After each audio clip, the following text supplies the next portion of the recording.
সকালে ঘর ঝাড়ু না দিলে কি কোনো অমঙ্গল হয়? সকালবেলা নাকি পুরুষরা ঘুম থেকে ওঠার আগেই ঘর ঝাড়ু দিতে হয়। টয়লেটে যাওয়ার সময় মাথায় ঘোমটা দেওয়া কি আবশ্যক? আহাদনামা পড়া যাবে কিনা? পিরিয়ড অবস্থায় মৃত ব্যক্তির কাছে যাওয়া যাবে কিনা?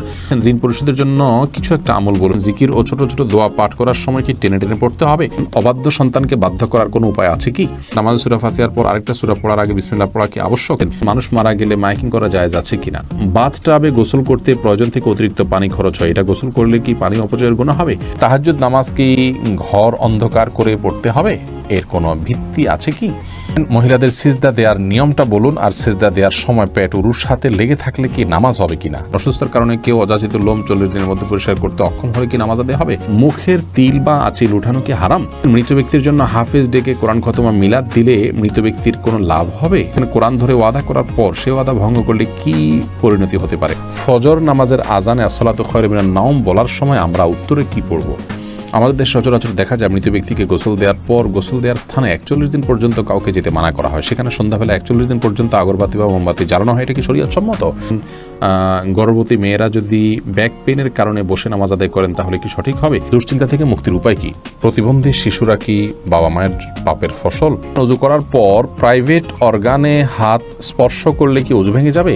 মৃত ব্যক্তির গোসল দিয়ে টাকা নেওয়া জায়েজ আছে কিনা? মন থেকে হিংসা দূর করার উপায় কি? অনেক সময় হাজব্যান্ডকে রাগ করে গজব দিয়ে ফেলি, পরে আফসোস লাগে, এতে কি গজব হাজব্যান্ডের উপরে পড়বে? টিভিতে নাটক শিরকের দৃশ্য দেখলে শিরকের গুনাহ হবে কিনা? যেসব নারীর সন্তান প্রসবের 40 দিনের পরেও রক্ত প্রবাহ বন্ধ না হয় তারা কিভাবে বাদবন্দি করবেন? আমরা আর বিলম্ব না করে চলুন আপনাদের গুরুত্বপূর্ণ প্রশ্নগুলোর উত্তর দেওয়ার আলোকিত ভুবনে প্রবেশ করি। বেলাল, আপনি জানতে চেয়েছেন যেসব নারীর সন্তান প্রসবের 40 দিনের পরেও রক্ত প্রবাহ বন্ধ না হয় তারা কিভাবে বাদবন্দি করবেন? 40 দিন পার হওয়ার পরেও যদি রক্ত প্রবাহ বন্ধ না হয়, নেফাস বন্ধ না হয়, তাহলে সেক্ষেত্রে তারা সম্পূর্ণ স্বাভাবিকভাবে সকলে বাদবন্দিকে সম্পাদন করতে পারবেন। সেখানে কোনো আজকাল তো অনেক কিছু ব্যবস্থা রয়েছে যাতে করে ব্লাড যেখানে সেখানে না পড়ে, সেই ব্যবস্থাপনা গ্রহণ করার পর তিনি এবাদবন্দি স্বাভাবিক করতে পারবেন। 40 দিনের পরে আর তার ব্লিডিং হলেও তাকে নেফাসে আক্রান্ত বা আপনার এটাকে আপনার প্রসব পরবর্তী যে ব্লিডিং বলা হয়ে থাকে সেটির মধ্যে গণ্য করা হবে না। রহিমা চম্পা জানতে চেয়েছেন টিভিতে নাটক শিরকের দৃশ্য দেখলে শিরকের গুনাহ হবে কি না? শিরকের দৃশ্য দেখানো হলে সেটি আমরা যদি দেখতে থাকি আমাদের কাছে বিষয়টা সহজাত এবং স্বাভাবিক হয়ে যেতে পারে। এই জায়গা থেকে এগুলো দেখা থেকে আমাদের বিরত থাকা উচিত। হ্যাঁ, শুধু নিছক ধারণার জন্য যে কীভাবে শিরক হয়ে থাকে আপনি জানলেন এবং সেটা ভয়াবহতা সম্পর্কে আঁচ করলেন যে মানুষ কীভাবে তারই নিজের হাতে করা সৃষ্টিকে কীভাবে পূজা করছে, আপনি জাস্ট ধারণা নেওয়ার জন্য দেখলে সেটি গুনাহের কারণ হবে না। কিন্তু এইভাবে অহরহ যদি আপনি দেখতে থাকেন, বিশেষ করে নাটক সিনেমাতে আপনার হিন্দি ফিল্ম ইত্যাদিতে যদি অনবরত এগুলো প্রদর্শন করা হয়, যেহেতু হিন্দুরা এগুলো করে থাকেন তাদের সামাজিক কালচার অংশ হিসাবে, সেগুলো দেখতে দেখতে আমাদের কাছে সহনীয় হয়ে যেতে পারে। সেজন্য এগুলো দেখা ওইভাবে অ্যাভয়েড করা উচিত। মোহাম্মদ মিজানুর রহমান জানতে চেয়েছেন, আপনি একটা আলোচনায় বলেছেন রাগের মাথায় তালাক বললেও তালাক কার্যকর হয়ে যায়। এটা দেখে আমার স্ত্রী আমাকে তালাক দিয়েছে। আপনার কথার কোরআন হাদিসের আলোকে ব্যাখ্যা চাই। নবী করিম সাল্লাল্লাহু আলাইহি ওয়াসাল্লাম বলেছেন, থালাতুন জিদ্দুহুন্না জিদ্দুন ওয়া হাজলুহুন্না জিদ্দুন। 3টি কাজ মানুষ সিরিয়াসলি করলে যা হয়, দুষ্টুমি করে করলেও তা হয়, এগুলো ঘটে যায়। তার মধ্যে থেকে একটি হলো তালাক। অতএব তালাকের এই বিষয়টি খুবই সিরিয়াস, এটা স্পর্শকাতর। বিধায় রাগের মাথা তালাক দিলেও তালাক হবে। কিন্তু রাগ যদি কারোর এরকম হয় যে রাগের কারণে কি বলেছেন তিনি নিজেও জানেন না, এত বেশি রাগ হয়ে গেছে, তাহলে সেক্ষেত্রে সেটি তালাক পতিত হবে না। তবে আপনার স্ত্রী আপনাকে তালাক দিয়েছেন, স্ত্রী যদি বলেন এইভাবে যে আমি তোমাকে তালাক দিলাম, এভাবে বললে তালাক হবে না। এবং স্ত্রীর অর্পিত তালাকের যে পাওয়ার আছে সেটা তিনি কখন খাটাতে পারেন, কিভাবে সেটা প্রয়োগ করতে পারেন, এগুলো আলোচনা সাপেক্ষ বিষয়। এজন্য এই নির্দিষ্ট বিষয়ে কোনো দক্ষ আলিমের সাথে আপনি দেখা করে কোনো দারুল ইফতাতে গিয়ে আপনি আপনার বিষয়টি ফতোয়া নেবেন ইনশাআল্লাহ।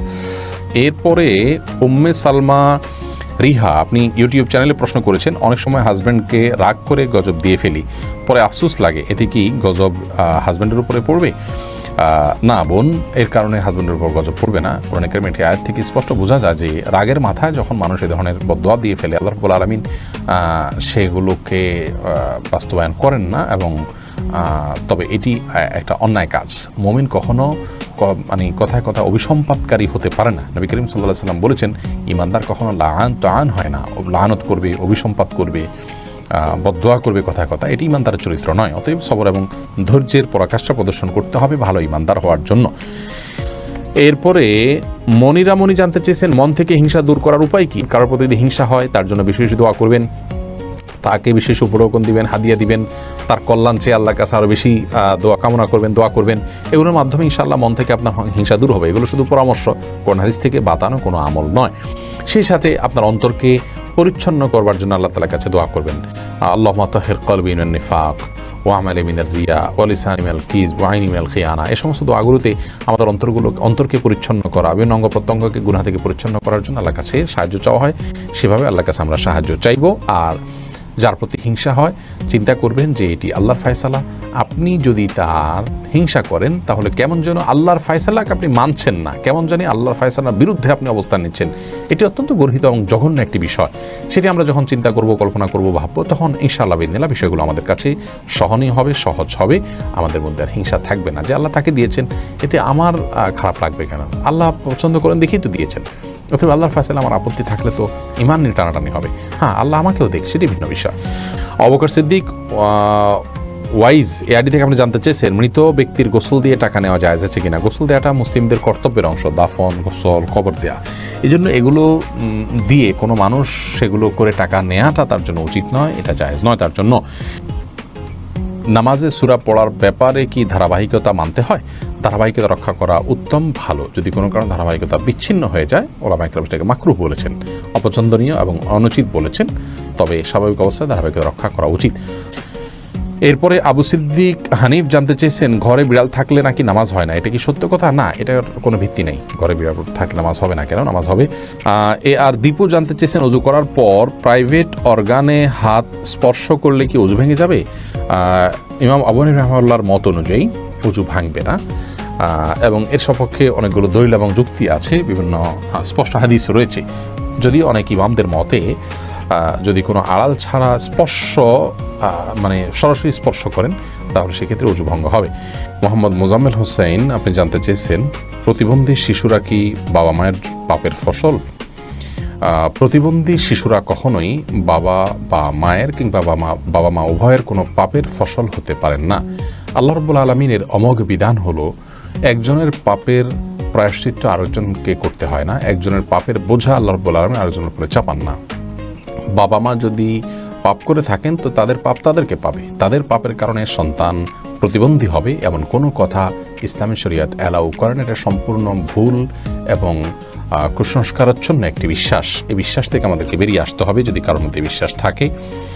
বরং প্রতিবন্ধী শিশু, এই শিশু আল্লাহ তাআলার পক্ষ থেকে মা বাবার জন্য অনেক বড় পরীক্ষার বিষয়। তারা যদি এটিকে সবরের সাথে, ধৈর্যের সাথে প্রতিপালন করেন তাহলে ইনশাআল্লাহ বেদিন আল্লাহর কাছে তারা মহা পুরস্কার পাবেন। এ বিষয়ে আমরা মুসনাদ আহমদের একটি হাদিস পাই, তিরমিজির একটি হাদিস পাই। নবী সাল্লাল্লাহু আলাইহি ওয়াসাল্লাম বলেছেন যে একজন ইমানদারের নিজের প্রতি আল্লাহ তাআলা তাকে পরীক্ষা ফেলেন, তার মধ্যে বিপদ দেন, তার শরীরের মধ্যে অর্থাৎ রোগবালাই দিয়ে।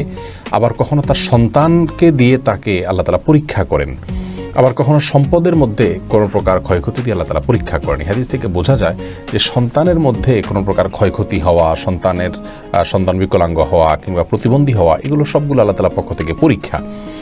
আর এই পরীক্ষায় যদি কেউ সবর করতে পারেন এবং আল্লাহ তাআলার এই পরীক্ষায় উত্তীর্ণ হওয়ার চেষ্টা করেন, আল্লাহর সিদ্ধান্তকে মেনে নেন এবং এই কষ্টকে সহ্য করেন আল্লাহ তাআলার ফয়সালার প্রতি সন্তুষ্টির কারণে, তাহলে আল্লাহ রাব্বুল আলামিনের সাথে এই ব্যক্তি সাক্ষাৎ করবে কিয়ামতের ময়দানে এমত অবস্থায় যে তার কোনো গুনাহ থাকবে না। হাদিসটি তিরমিজিতে বর্ণিত হয়েছে।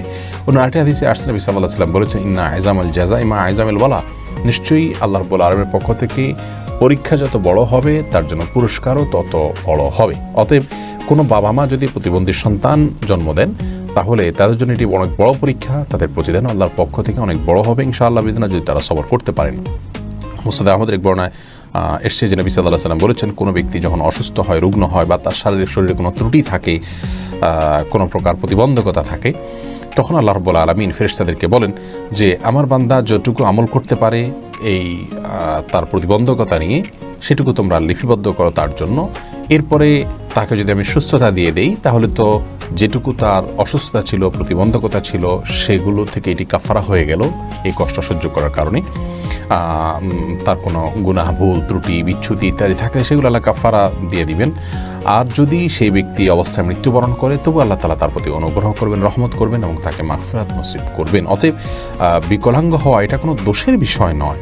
আর সন্তান বিকলাঙ্গ হলে সেটা বাবা মার পাপের ফসল, এই কথাটি মূর্খতাসুলভ কথা, এর সাথে কোরআন হাদিসের কোনো সম্পর্ক নেই। জাকারিয়া হাসান জানতে চেয়েছেন দুশ্চিন্তা থেকে মুক্তির উপায় কি? দুশ্চিন্তা থেকে মুক্তির সর্বপ্রধান উপায় হলো আল্লাহ রাব্বুল আলামিনের সাথে কথা বলা। মানুষ দুশ্চিন্তাগ্রস্ত অবস্থায় যদি কোনো শক্তিশালী কোনো ব্যক্তির সাথে শেয়ার করতে পারেন তাহলে কিছুটা নির্ভার ফিল করেন। আর আল্লাহ রাব্বুল আলামিনের চাইতে শক্তি ধরার কেউ নেই, তিনি কাদির, সব কিছু করতে তিনি সক্ষম। অতএব আপনার দুশ্চিন্তা দূর করবার জন্য আল্লাহর সাথে কথা বলুন, সলাতে চলে যান, বিশেষ করে সিজদায় গিয়ে আল্লাহর সাথে দীর্ঘ সময় কথা বলুন, তাহাজ্জুদে উঠে যান এবং আল্লাহর সাথে কথা বলুন। কোরআনে কারীমের বিভিন্ন অংশ আপনি তেলাওয়াত করুন খুব ধীরে ধীরে, তেলাওয়াত শুনুন খুব ধীরে ধীরে, দেখবেন ইনশাআল্লাহ অন্তরের মধ্যে আপনি প্রশান্তি অনুভব করবেন।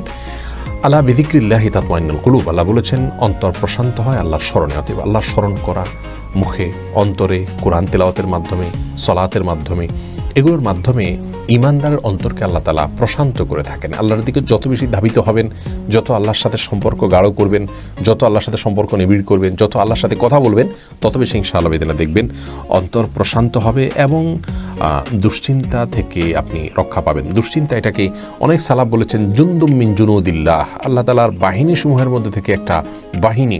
দুশ্চিন্তা এটা দিয়ে আল্লাহ রাব্বুল আলামিন অনেক মানুষকে শাস্তি দিয়ে থাকেন, অনেককে পরীক্ষা করে থাকেন। অতএব এইরকম পরিস্থিতিতে আল্লাহর কাছেই রুজু হওয়া এটাই হলো সবচেয়ে বড় উপায়। অতএব ভরসা আল্লাহ তাআলার প্রতি করা এবং আল্লাহর দিকে রুজু হওয়া, আল্লাহর দিকে ধাবিত হওয়া, এটা হলো দুশ্চিন্তা দূরের সবচেয়ে বড় উপায়। যে ব্যক্তি আল্লাহর প্রতি তাওয়াক্কুল করবেন তাকে খুব বেশি দুশ্চিন্তা গ্রাস করার কথা নয়। আল্লাহর উপর ভরসা করবে ঈমানদার, যে ইনশাআল্লাহ আমার অভিভাবক আল্লাহ তাআলা, তিনি দেখছেন, তিনি দেখবেন। এটি যখন করবেন ইনশাআল্লাহ আপনার মধ্যে আস্থা জায়গাটা তৈরি হবে। যদি কোনো মানুষ তার তাওহীদ খুব মজবুত থাকে, আল্লাহর প্রতি আস্থা এবং ভরসা তার খুব মজবুত থাকে, তিনি জানেন যে আল্লাহ ছাড়া কেউ ক্ষতি করার কোনো ক্ষমতা রাখেন না, আর আল্লাহ যা লিখেছেন তা খণ্ডাবার করার ক্ষমতা নেই, এই বিশ্বাস যদি কারো মজবুত থাকে তাহলে কোনো পেরেশানিতে তিনি খুব বেশি ভেঙে পড়ার কথা নয়। যার ঈমান যত মজবুত তিনি তত পেরেশানিতে শক্ত থাকতে পারেন। আল্লাহ তাআলা আমাদেরকে সহজ করুন এবং সহায় করুন। আশরাফুল হক শুভ আপনি জানতে চেয়েছেন, আমাদের দেশে সচরাচর দেখা যায় মৃত ব্যক্তিকে গোসল দেওয়ার পর গোসল দেওয়ার স্থানে 41 দিন পর্যন্ত কাউকে যেতে মানা করা হয়, সেখানে সন্ধ্যাবেলা 41 দিন পর্যন্ত আগরবাতি বা মোমবাতি জ্বালানো হয়, এটা কি শরীয়ত সম্মত? কোনো জায়গায় মৃত ব্যক্তিকে গোসল দেওয়া হলে সেখানে এই প্রথাটি আমাদের সমাজে অনেক ক্ষেত্রেই প্রচলিত আছে যে আগরবাতি বা মোমবাতি ইত্যাদি সেখানে আপনার জ্বালানো হয় এবং সন্ধ্যাবেলা 41 দিন পর্যন্ত এই কাজটি করা হয়। কেউ সেখানে যেতে চাইলে নিষেধ করা হয়। এটি সম্পূর্ণ কুসংস্কার এবং এ ধরনের বিশ্বাসগুলো শিরকি বিশ্বাস, কুসংস্কারচ্ছন্ন বিশ্বাস। এর বেশিরভাগই এসছে হিন্দু সমাজ থেকে। একজন মুসলমানের এই সমস্ত কুসংস্কারকে বর্জন করা উচিত। যেখানে গোসল দেওয়া হবে সে জায়গার বিশেষ কোনো বিধান নাই, সেটা অন্য 10টা জায়গার মতোই একটি জায়গা। মাহমুদুল হাসান ভূঁইয়া আপনি জানতে চেয়েছেন, ফজর নামাজের আজানে আসসালাতু খায়রুম মিনান নাওম বলার সময় আমরা উত্তরে কি পড়ব? এক্ষেত্রে জমহুর ফুকাহা বা বেশিরভাগ ইমামগণের মত হলো সাদাকতা ওয়া বারারতা। আসসালাতু খায়রুম মিনান নাওম মানে হলো সালাত বা নামাজ, এটা ঘুম থেকে উত্তম। এটি যখন মুয়াজ্জিন বলবেন তখন তাকে বলতে হয় সাদাকতা ওয়া বারারতা, অর্থাৎ হে মুয়াজ্জিন তুমি সত্য বলেছো এবং ভালো বলেছো, ভালো কাজ করেছো। এই কথা বেশিরভাগ ফুকাহা একরাম বা জমহুর ফুকাহা একরাম বলতে বলেছেন মুয়াজ্জিনের জবাবে, এবং একটি রেওয়ায়েতে এটি এসছে, যদিও রেওয়ায়েতটা সনদকে অনেক মুহাদ্দিসগণ যায়ীফ বলেছেন। আর এই কারণে অন্য একদল উলামা একরাম বলেন যে আসসালাতু খায়রুম মিনান নাওম যখন বলবো আমরা, মুয়াজ্জিন যখন আসসালাতু খায়রুম মিনান নাওম বলবে আমরাও আসসালাতু খায়রুম মিনান নাওম বলবো। এর কারণ হলো যে আসসালাতু খায়রুম মিনান নাওম এই বাক্যটি মুয়াজ্জিনের বাক্য, আর এক্ষেত্রে নবী আলাইহিস সালামের সাধারণ যে নির্দেশনা বুখারী মুসলিমে আসছে যে ফাকুলু মিসলা মা ইয়াকুল ইযা সামি'তুমুন নিদা, যখন তোমরা মুয়াজ্জিনের আযান শুনবে ফাকুলু মিসলা মা ইয়াকুল মুয়াজ্জিন, তখন মুয়াজ্জিন যা বলবে হুবহু তোমরা তা বলো। শুধুমাত্র হাইয়া আলাস সালাহ হাইয়া আল ফালাহর মধ্যে নবী আলাইহিস সালাম ওই হাদিসে লা হাওলা ওয়া কুওয়াতা ইল্লা বিল্লাহ বলতে বলেছেন। অতএব দুইটা বাদে বাকি সবগুলোতেই ওই হাদিসের সাধারণ যে নির্দেশনা সেটা অনুযায়ী আসসালাতু খায়রুম মিনান নাওম শুনলে আসসালাতু খায়রুম মিনান নাওম অর্থাৎ হুবহু এটা অনুকরণ করার নির্দেশনা দিয়ে থাকেন। এসেছে রুবেল আপনি জানতে চেয়েছেন আইডি থেকে, নামাজে দাঁড়ানোর পর নাকি ডান পায়ের বুড়ো আঙ্গুল নাড়ানো যায় না, এটা কি সত্য? না, এরকম কোনো কথা আমাদের জানা নেই, প্রয়োজন হলে নানা যেতে পারে। তানজিনা বেগম জানতেছেন কোরআন ধরে ওয়াদা করার পর সে ওয়াদা ভঙ্গ করলে কি পরিণতি হতে পারে? কোরআন ধরে ওয়াদা করা এটা ওয়াদা করার পদ্ধতি নয়, ওয়াদা এমনিই হবে। আল্লাহর নামে শপথ করতে চাইলে মুখে বলবেন আল্লাহর নামে আমি শপথ করছি, এটা হলো শপথের সঠিক পদ্ধতি। তানজিমা খানম জানতে চেয়েছেন আহাদনামা পড়া যাবে কিনা। আহাদনামা নামে যেটি প্রচলিত আছে আমাদের বিভিন্ন ওজিফার বই গ্রন্থগুলোতে বইতে আমরা পাই, এই আহাদনামা পড়ার কোনো নির্দেশনা কোরআন সুন্নাহ আমাদেরকে দেয়নি। আমাদেরকে ইবাদতবন্দি করতে হবে সুন্নাহ অনুসারে, নবী আলাইহিস সালামের বাতানো পদ্ধতি অনুসারে আল্লাহ তাআলা তাকে মডেল দিয়েছেন, তাকে ফলো করতে হবে। এর বাইরে মনগড়া কোনো কিছুকে ইবাদত হিসাবে আমাদের করা উচিত নয়। তৌফিকুল ইসলাম জানতে চেয়েছেন বাথটাবে গোসল করতে প্রয়োজন থেকে অতিরিক্ত পানি খরচ হয়, এটা গোসল করলে কি পানি অপচয়ের গুনাহ হবে? অপচয়ের বিষয়টি আসলে ভ্যারি করে ব্যক্তির বা কোনো সমাজের লাইফস্টাইলের উপরে। আমরা আজকাল গোসলে যে পানিটা ব্যবহার করি, এমনিতে আপনার টেপে যে গোসল করি অথবা শাওয়ারে যে গোসল করি, সেটাও কিন্তু নবী রাসূলুল্লাহ সাল্লাল্লাহু আলাইহি ওয়াসাল্লাম বা সাহাবায়ে কেরাম যে গোসলে পানি ব্যবহার করতেন তার তুলনায় বহুগুণ বেশি। সেদিক থেকে তাকালে এটাকে অপচয় বলতে হয়। মূলত যেহেতু আমাদের এখন লাইফস্টাইলটা এই রকম যে আমরা আপনার এভাবে গোসল করি বা এই সিস্টেম আমাদের সমাজে রয়েছে, তো এর মধ্যে থেকে যতটুকু সম্ভব আমাদেরকে অপব্যয় বা অপচয় করার থেকে বেঁচে থাকার চেষ্টা করতে হবে। ধরুন আপনি বাথটাবে গোসলের জন্য যতটুকু পানি লাগে ততটুকু পানি ব্যবহার করলেন, এরপরেও প্রয়োজনে অপ্রয়োজন আপনি টেপ ছেড়ে দিয়ে রাখলেন, সেটা অপচয় হবে। কিন্তু যতটুকু আপনার প্রয়োজন হবে ততটুকু ব্যবহার করলে ইনশাআল্লাহ বিদিল্লাহ অপচয়ের গুনাহ হবে না। এনামুল হক ইনাম জানতে চেয়েছেন টাক মাথায় উপরে চুল লাগানো জায়েজ আছে কিনা। টাক ঢেকে আপনার চুল আছে এটি প্রকাশ করা, এটা এক ধরনের আপনার প্রতারণা বলা যেতে পারে, এটি করা অনুচিত এবং একজন ইমানদারের এটি আদর্শ নয় যে আমার যা নাই সেটা আমি মানুষের সামনে প্রকাশ করলাম। মোশাররফ এসকে আপনি যদি অন্য কোনো কারণ থাকে, আপনি রোদে থাকতে হয়, সেখানে আপনি অসুস্থ বোধ করেন, তাহলে আপনি মাথায় কোনো কিছু দিয়ে রাখবেন, কিন্তু আপনার চুল নেই কিন্তু আপনি চুল আছে সেটি প্রকাশ করছেন, এটি অনুচিত এবং একজন ইমানদারের জন্য শোভনীয় কোনো কাজ নয়। মোশাররফ এসকে জানতেছেন শোনা যায় যে মুছে লেগে যাওয়া কোনো খাবার খাওয়া হারাম, এটা কি সত্য? না, এটা সত্য না। মুছে যদি খাবার লেগে যায় সেটা হারাম হয়ে যায় এমন না, তবে এটি অস্বাস্থ্যকর, অনুচিত কাজ, অবশ্যই অনুত্তম কাজ। লিজা সামিনা ইয়াডি থেকে আপনি জানতে চেয়েছেন রাতের বেলা আয়না দেখা অনেক অমঙ্গলজনক মনে করে, কিছু বলুন। রাতের বেলায় আয়না দেখাকে অমঙ্গলজনক মনে করাটা সম্পূর্ণ কুসংস্কার, ইসলামী শরিয়ার সাথে এর কোনো সম্পর্ক নেই। রাতের বেলায় আমরা আয়না দেখলে এর পেছনে কোনো অমঙ্গল নাই, আপনি রাতে দিনে যে কোনো সময় আয়না দেখতে পারেন। সোনিয়া আক্তার জানতেছেন জিকির ও ছোট ছোট দোয়া পাঠ করার সময় কি টেনে টেনে পড়তে হবে? কোরআনে কারিমের সময় যেরকম মদ এবং গুন্নাহ লক্ষ্য করে পড়তে হয়, দোয়া দরুদ যখন আমরা পাঠ করব তখন আমাদেরকে ঠিক একইভাবে মদ বা গুন্নাহ করে পড়তে হবে, এমন কোনো বাধ্যবাধকতা নেই। বরং তখন আমরা স্বাভাবিক যে আরবি অক্ষর উচ্চারণের নিয়ম আছে সেগুলো ফলো করে যদি করে যাই এবং মদগুলোকে সেভাবে আমরা না টানি, তাতেও ইনশাআল্লাহ বিদিনিল্লাহ জিকির বা দোয়া পাঠ করা বিশুদ্ধ হয়ে যাবে। এমনি সালাহুদ্দিন জানতে চেয়েছেন নামাজরত অবস্থায় প্রস্রাবের ফোঁটা বের হলে কি করণীয়? নামাজরত অবস্থায় যদি পেশাবের ফোঁটা বের হয় তাহলে সেটা নামাজ ছেড়ে দিতে হবে এবং কাপড় লাগিয়ে সে অংশ ধুয়ে ফেলতে হবে এবং নাপাক দূর করে টিস্যু ইত্যাদি দিয়ে পানি দিয়ে তারপরে উজু করে তাকে নামাজ পড়তে হবে। আর যদি এটা তার অনবরত বের হতে থাকে এবং 4 রাকাত নামাজের মধ্যে 4 রাকাত নামাজ পড়তে যে পরিমাণ সময় লাগে, ধরুন 8-10 মিনিট, এই সময়টুকুও তিনি ফ্রি হন না বা মুক্ত থাকেন না, এর মধ্যেও তার পেশাব এসে পড়ে তার ইচ্ছায় অনিচ্ছায়, এরকম যদি হয় তাহলে সেক্ষেত্রে তার জন্য ওই অবস্থায় সালাত চালিয়ে যাওয়া জায়েজ আছে, কারণ তার পুরো সালাতের ওয়াক্ত জুড়ে কয়েক ঘন্টা জুড়েই অনবরত আসতে থাকে। আর যদি এরকম না হয়, শুধু ওই সালাতের মধ্যে এসছে, তাহলে তার সালাত ছেড়ে সেটিকে পরিচ্ছন্ন করে এসে সালাত আদায় করতে হবে। ফারহানা ফারিয়া লাবণ্য আপনি জানতে চেয়েছেন সকালে ঘর ঝাড়ু না দিলে কি কোনো অমঙ্গল হয়? সকালবেলা নাকি পুরুষরা ঘুম থেকে ওঠার আগেই ঘর ঝাড়ু দিতে হয়। না বোন, এটা বানোয়াট কথা। হয়তো পুরুষ শাসিত সমাজে নারীদেরকে আপনার কোণঠাসা করে রাখার জন্য বা তাদেরকে কাজে লাগানোর জন্য কেউ তৈরি করেছে, এগুলোর সাথে ইসলামের কোনো সম্পর্ক নেই। কোরআন আলো এর দিকে জানতে চেয়েছেন ঋণ পরিশোধের জন্য কিছু একটা আমল বলুন। ঋণ পরিশোধের জন্য সবচেয়ে বড় আমল হলো আল্লাহ তাআলার কাছে সাধারণভাবে দোয়া করবেন, চাইবেন, প্রার্থনা করবেন এবং আপনি সর্বোচ্চ চেষ্টা চালাবেন ঋণ পরিশোধের জন্য। আমাদের অনেক ভাইরা আছেন, নিজের জমি আছে, স্থাবর অস্থাবর অনেক মূল্যবান সম্পদ আছে, সেগুলো দিয়ে ঋণ পরিশোধ করতে চান না। তিনি চান যে ঋণ পরিশোধের জন্য তার সাধারণ উপার্জন থেকে অনেক টাকা হয়ে যাক, অলৌকিকভাবে চলে আসুক, আর তিনি সেটা দিয়ে ঋণ পরিশোধ করে দিবেন। এটা সম্পূর্ণ ভুল একটা পদ্ধতি। আপনার ঋণ পরিশোধ করাটা আপনার জন্য ফরজ, এটা বান্দার হক। অতএব আপনার জমি থাকলে, সম্পদ থাকলে, এগুলো বিক্রি করে আপনি ঋণ পরিশোধ করবেন এবং সেগুলো বিক্রি করার অপশন থাকলে বিক্রি করবেন। সেগুলো সব ধরে রেখে আপনি চাইবেন যে আল্লাহ তাআলা অলৌকিকভাবে আপনাকে টাকা দিয়ে দিক, সেটা দিয়ে আপনি পরিশোধ করবেন। এটা সম্পূর্ণ দুনিয়ার প্রতি আমাদের মোহ আছে এবং ঋণ পরিশোধের গুরুত্ব আমরা বুঝি না, সেটা স্পষ্টভাবে প্রমাণ হয় এমন একটি বিষয়।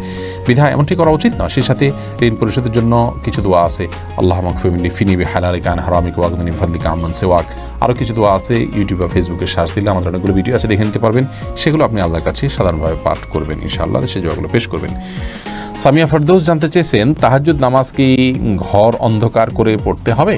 এর কোনো ভিত্তি আছে কি? তাহাজ্জুদের নামাজ এটা আমরা ঘর অন্ধকার করে লাইট বন্ধ করে পড়তে হবে, এর কোনো ভিত্তি নেই। বরং সেটা আপনার যেভাবে সেভাবে আদায় করতে পারেন। আপনার মনোযোগের জন্য আপনি যদি আলো আধার করে নিতে পারেন, ডিম আলো করে নিতে চান, তো সেটি করতে পারেন, কোনো অসুবিধা নেই। তবে অন্ধকারেই পড়তে হবে এমন কোনো বাধ্যবাধকতা বা নিয়ম নেই। সোনিয়া আক্তার জানতে চেয়েছেন, মহিলাদের সিজদা দেওয়ার নিয়মটা বলুন, আর সিজদা দেওয়ার সময় পেট উরুর সাথে লেগে থাকলে কি নামাজ হবে কিনা? জি, নামাজ হবে। নামাজ হবে না, নারী পুরুষের সালাত নিয়ে যে মত পার্থক্য আছে এটাকে আমরা অনেক বড় করে দেখি। বিষয়টা এরকম বড় কিছু না। আপনার এখানে যারাই ইখতিলাফ করে থাকেন, জাস্ট এখানে পদ্ধতির উত্তম অনুত্তমের বিষয়টা, নামাজ হওয়া না হওয়ার কোনো ইখতিলাফ এখানে নেই।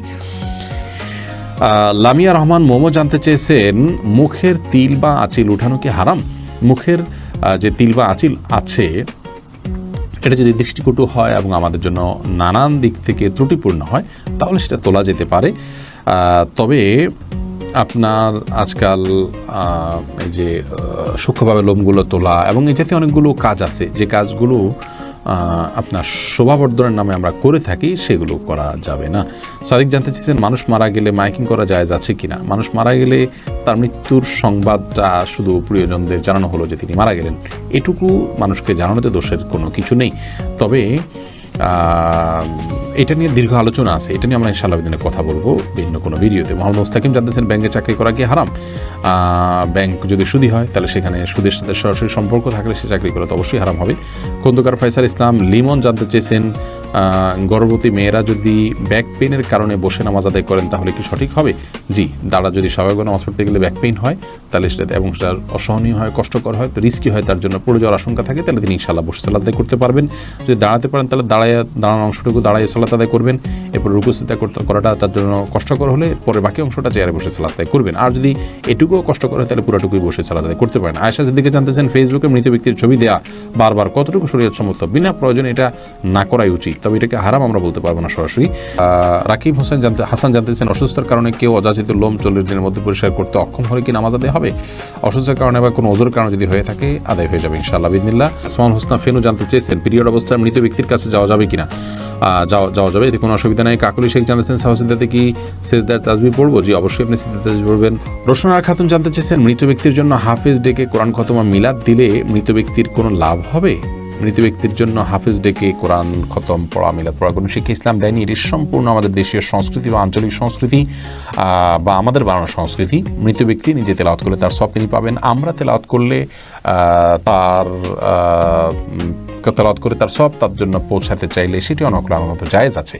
কিন্তু হাফেজ বা হুজুরদেরকে ডেকে এনে তেলাওয়াত করানো এবং তার জন্য পেমেন্ট করা, যেটা আমাদের দেশে প্রচলিত আছে, এটি ইসলাম শরীয়তের দৃষ্টিকোণ থেকে জায়েজ কাজ নয়। যেটি করছেন এবং যিনি করাচ্ছেন সবাই গুনাহগার হবেন। এরপরে রাশেদ আপনি জানতে চেয়েছেন, অবাধ্য সন্তানকে বাধ্য করার কোনো উপায় আছে কি? অবাধ্য সন্তানকে বাধ্য করার জন্য ছোটবেলা থেকেই তার সাথে সেভাবে ইসলামিক যে আপনার ইসলামের যে নির্দেশনা আছে একজন প্যারেন্টসের জন্য, প্যারেন্টিংয়ের বিষয়ে, সেগুলোকে লক্ষ্য করা উচিত। তাকে সালাতের নির্দেশ দেওয়া, নিজের সালাতে অভ্যস্ত করা, ভালো পরিবেশ দেওয়া, এগুলো না করে এরপরে বড় হওয়ার পরে অলৌকিক কোনো পদ্ধতিতে তাকে আপনি বাধ্য করে ফেলবেন, এরকম কোনো সুযোগ নেই। তারপরেও আপনি তাকে সৎসঙ্গ দিলেন, নেককারদ সোহবতে নিলেন এবং তার জন্য আল্লাহর কাছে মনে প্রাণে দোয়া করলেন, আবার দোয়া সন্তানের জন্য কবুল হয়। এইরকম বিভিন্ন উদ্যোগের মাধ্যমে আপনি তাকে সৎপথে আনতে পারেন, বাধ্য করতে পারছি। তানি ইসলাম জানতে চেয়েছেন, টয়লেটে যাওয়ার সময় মাথায় ঘোমটা দেওয়া কি আবশ্যক?